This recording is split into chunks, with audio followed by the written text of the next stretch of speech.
Alokasyon at mga sistemang pang-ekonomiya. Ano nga ba ang alokasyon?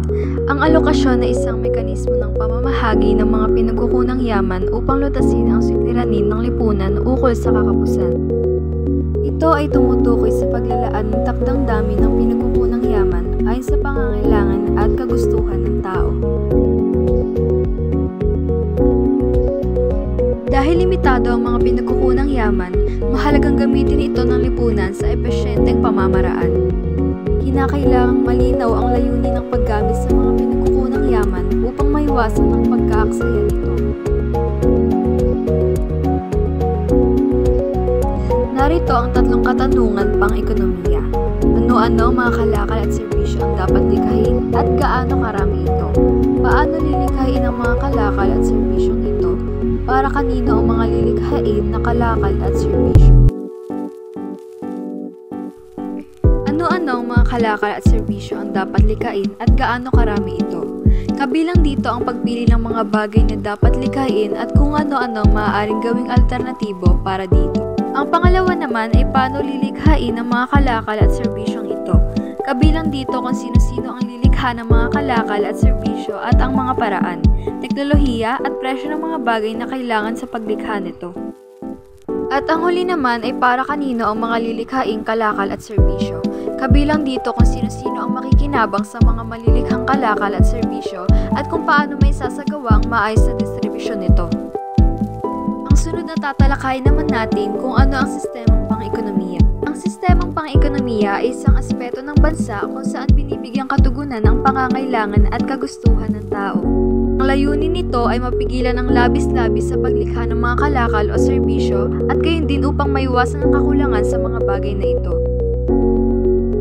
Ngayon naman ay alamin natin kung ano-ano ang iba't ibang klase ng sistemang pang-ekonomiya. Ang una ay ang tradisyonal na ekonomiya. Ang mekanismo ng alokasyon ay nakabatay sa tradisyon, kultura at paniniwala. Ang pangalawa naman ay ang market economy. Ang produksyon at distribusyon ng mga kalakal at serbisyo ay nagaganap sa mekanismo ng malayang pamilihan na ginagabayan ng isang sistema ng malayang pagtatakda ng halaga. Ang pangatlo naman ay ang command economy. Ang ekonomiya ay nasa ilalim ng komprehensibong kontrol at regulasyon ng pamahalaan. Ang panghuli naman ay ang mixed economy, isang sistema kung saan pinaghalo ang market at command economy. Hinahayaan ang malayang pagkilos ng pamilihan subalit maaaring manghimasok ang pamahalaan sa presyo at kaligtasan ng mamimili. Ngayon naman, alamin natin ang kahulugan ng pasismo, komunismo at sosyalismo. Ang pasismo ay isang matinding nasyonalistang ideolohiya na nagtataguyod ng isang authoritarian at totalitarian na estado.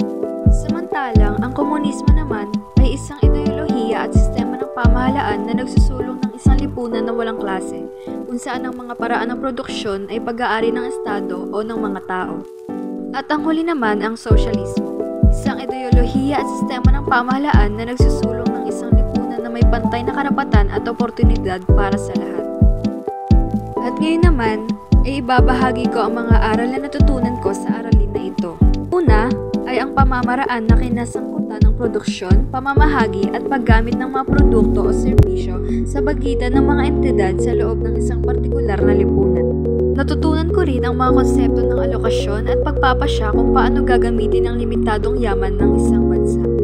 Matapos kong matutunan ng alokasyon, inintrodukta rin sa akin ang iba't ibang sistemang pang-ekonomiya. At ayun lamang po ang aking pag-uulat. Maraming salamat.